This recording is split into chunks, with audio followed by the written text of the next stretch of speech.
Bonjour à tous dans les 10 pictos, la facilitation graphique pour tous.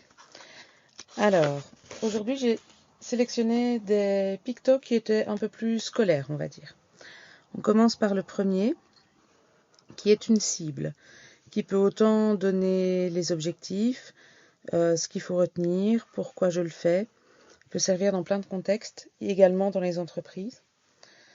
Un petit dé pour montrer que c'est le temps de la pause, le temps on va pouvoir jouer.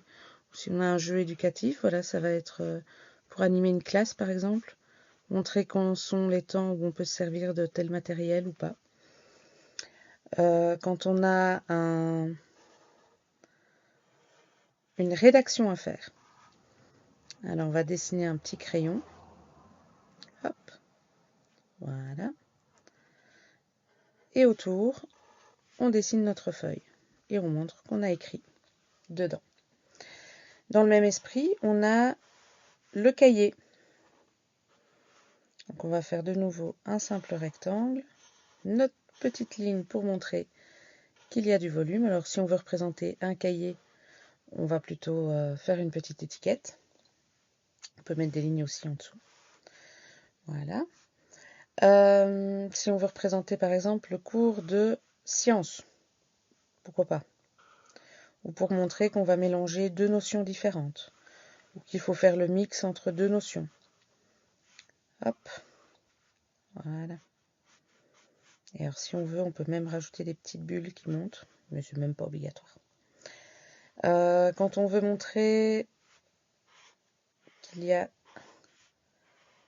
une chose, par exemple A, qui va pouvoir engendrer une autre chose, B, mais qui peut aussi engendrer d'autres choses. De nouveau, on a la puissance de la ligne. Alors, je vous avais prévu aussi un petit jeu de cartes. Parce que ça, c'est sympa. Donc, on fait simplement un rectangle. Et pour donner un effet visuel, je vais dire, et avoir l'impression que ça s'empile, on peut les mettre dans ce sens-là ou le faire à l'inverse, on peut les faire monter aussi. C'est toujours le même principe. Je commence mon rectangle un peu plus haut et je le finis un peu plus bas. Dans les deux cas, ça fonctionne. Ah oui, j'avais prévu aussi l'appareil photo. Malgré qu'on n'en utilise plus des comme ça, c'est un picto qui est encore pas mal compris, même chez les jeunes.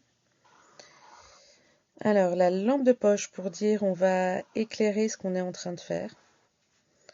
Donc là, il suffit, le petit truc en fait, c'est de ne pas aller attacher le manche directement, mais on va aller, hop, le rattacher après. Et 3 petits traits, comme dans une BD, pour bien montrer que on montre que ça s'allume, tout simplement. Alors, on rajoute notre petit effet waouh. Donc toujours une couleur au choix à l'intérieur, un trait assez simple. On ne colorie jamais en sketch note.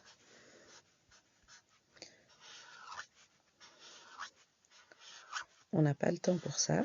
Il faut s'imaginer que c'est des pictos qu'on peut faire quand on fait du scribing en direct, par exemple. Donc forcément, c'est des pictos qui doivent aller vite. C'est pour ça que c'est des pictogrammes, ce n'est pas de l'art. Même si ça reste super joli. Voilà. Hop. Pour faire les ombrages, vous pouvez prendre n'importe quel type de guéri. Moi, ce que j'ai juste remarqué, c'est que ceux qui sont en pointe, c'est en général plus facile pour faire les ombrages. Donc avoir une pointe qui est un peu en pinceau. Voilà. Mais après, avoir une pointe dure n'empêche rien. Voilà. Et il manque évidemment toujours la petite signature de la caravane créative. Alors pourquoi je mets toujours la signature? Parce que ça permet... c'est un peu comme des droits d'auteur. Donc ça permet de dire que c'est bien nous qui l'avons créé. Et voilà. J'aurais pu choisir un petit logo plus simple, hein, évidemment. J'aurais peut-être même dû, mais bon, c'est pas grave. Hop, voilà. Choup. Et on va faire notre petit ombrage aussi, pour lui donner du relief. Il mérite ce petit logo. Et toujours, je vous donne en mille. Choups. Le cadre. Ça, c'est un stylo Big One. Alors, il est super pratique pour faire les cadres autour. Mais par contre, il est difficile à ouvrir. Voilà. À bientôt pour de prochaines vidéos. N'hésitez pas à me dire s'il y a des pictos que vous voudriez voir représentés et je me ferai une joie de vous les représenter. Bonne journée!